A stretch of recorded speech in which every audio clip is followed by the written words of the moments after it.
आज ही Doubtnut app download करें। Doubtnut पर होगा अब आपके सभी मैथ्स, केमिस्ट्री, फिजिक्स और बायोलॉजी डाउट्स का सफाया। बस अपने क्वेश्चन की फोटो खींचो, उसे क्रॉप करो और तुरंत वीडियो सोल्यूशन पाओ। Download now. Hello friends, welcome. The question states, if g square is less than g, which one of the following could be g? So what simply means that there is a number g. And the question states the square of that number, that is g square, is less than the number itself. So square of the number is actually less than the number itself. So the question asks which of the following could be g. That means which one of these could be that particular number. Now before we dive into this question, let me tell you a small concept, right? So for any number, say a. So for any number, the square of that number is less than the number itself. If and only if the number falls between the range, or I could say that a belongs to 0, 1. That means 0 and 1 are not included. That means the number must fall between the range 0 to 1 and 0, 1 not included in the range. So we are using open brackets. So if a belongs to 0 to 1, so any value between 0 to 1, for example 0.1, 0.2, 0.7, 0.73, 0.54673, example, right? So if the number falls in this particular range, then a square is less than a. But you would be thinking, how can we perceive this, or how can we understand this in a better way? So let me tell you from another method. So if I draw a graph, right? So these are the x and the y axis. So this is the x axis and this is the y axis, right? Now if I plot 1, 2 and -1 and -2. Now if I'm going to draw the graph of on x axis, I'm going to choose the numbers, and the graph will be like y is equal to x square. So on the y axis, I'm gonna take the square of the value on the x axis,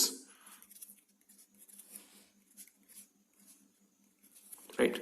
So 1 squared is 1, -1 squared is 1, right? 2 square is 4, so that is on above here somewhere, right? So and -2 square is once again 4. So the graph is going to be looking like something curved. We know this, the shape of the graph, right? This is something like this. The graph is roughly like this, right? The graph is like this, so we call it a parabola. Now if you notice, every number which is greater than 1, right? So if I'm going to take 2 square, it's going to be 4. But if I take 1 square, it's going to be simply 1. Similarly, if I'm going to take -1 square, it's going to be once again 1. And this is obviously 0, right? So if I break this range into intervals, so first let me talk about -infinity to 0. Now from -infinity to 0, we actually know, so the first interval is -infinity to 0. Now if we talk about this interval -infinity to 0, we know that the square of every negative number, right? Because these two are not included in the range. The square of every negative number is always going to be positive. So we can say that g is less than g square, because the square is going to be positive, and positive numbers are always greater than negative numbers. Now secondly, if I talk about the range 1 to infinity, so the second range that I'm going to be talking about is 1 to infinite, right? 1 to infinite. So this time I'm going to take 1 in the range. So let me write it down, where or g belongs to -infinity to 0, and 0 is not included.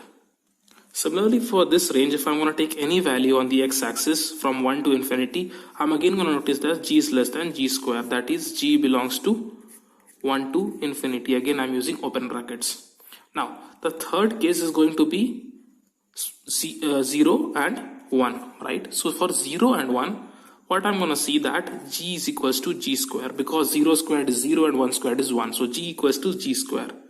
This is the case when g belongs to, now I'm going to use curly brackets because these are specific cases, so 0 and 1. And for the fourth case, this is the most important thing, right? So I'm talking about in the last, which is where it belongs to 0 to 1, right? So 0 and 1 are again not included. So in this interval, if you notice, from 0 to 1, if I'm going to take 0.5, so if I'm going to check 0.5 squared, it is going to be 0.25.